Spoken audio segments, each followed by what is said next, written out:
నమ్మదగిన వానికి దీవెనలు మెండుగా కలుగును.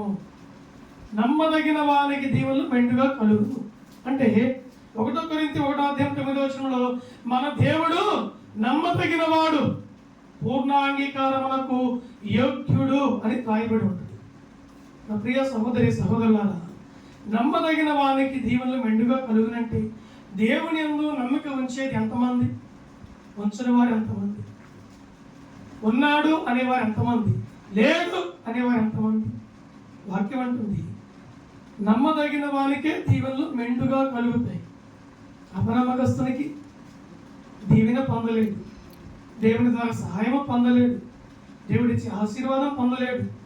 అలాగే ఎదుటి ఇంటి వారి యొక్క సహాయం కూడా పొందలేడు. ఎందుకంటే వారికి ఎదురింటి వాడు దేవుని బిడ్డ, వారి వెనకింటి వాడు దేవుని బిడ్డ, వాడు పక్కింటి వాడు దేవుని బిడ్డ, వీడొక్కడే సాతాను బిడ్డ.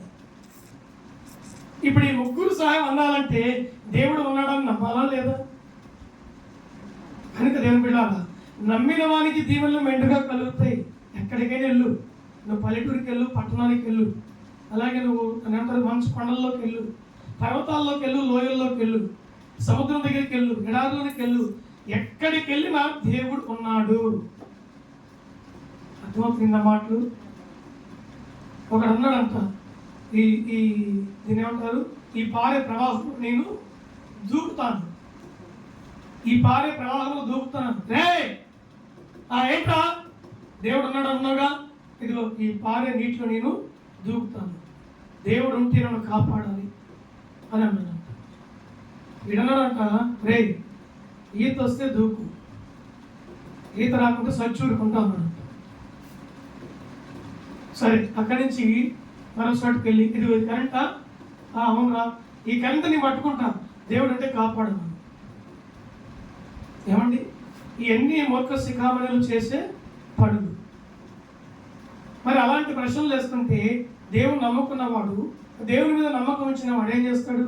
కరెంటు పట్టుకుంటే నిశ్చయంగా చస్తావు. దేవుడు నీకు ఇచ్చిన ఆరోగ్యము ఆయుష్కాలం బ్రతకమని, కొంతకాలం ప్రభుని నమ్మమని, నమ్ముకుంటే ప్రభుని స్తుతిస్తావని, ఆరోగ్యము దేవుడు నీకు ఇస్తాడని, బిడ్డ పాపలు కలిగి జీవిస్తావని దేవుడు నీకు ఆరోగ్యం ఇచ్చాడు, ఆయుష్కాలం ఇచ్చాడు.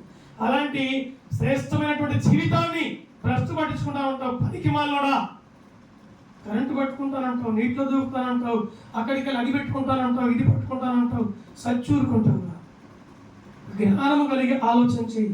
బుద్ధిహీనుడా, తల్లి ఉంది, తండ్రి ఉన్నారు, అన్నదమ్ములు ఉన్నారు, అక్క చెల్లెలు ఉన్నారు, కుటుంబం ఉంది, బుద్ధి తక్కువ మాట్లాడతావు, బుద్ధిమాలుడా అని ఇతను అంటాడు. అప్పుడు ఆ బుద్ధిమాలుడు ఏం చేయాలి? మాట కానీ లోకంలో తిట్టి చెప్పిన వాడు వారి యొక్క బ్రతుకు కోరుతాడు, అంటే మంచి కోరుతాడు, అంటే మేలు కోరుతాడు. నవ్వుతా చెప్పిన వాడు వాని చెడు కోరుతాడు, నవ్వుతానే ఉంటాడు, చెబుతానే ఉంటాడు. నవ్వుతూ చెబుతూ వాడి కీడు కోరుతాడు, వారి నాశనాన్ని కోరుతాడు.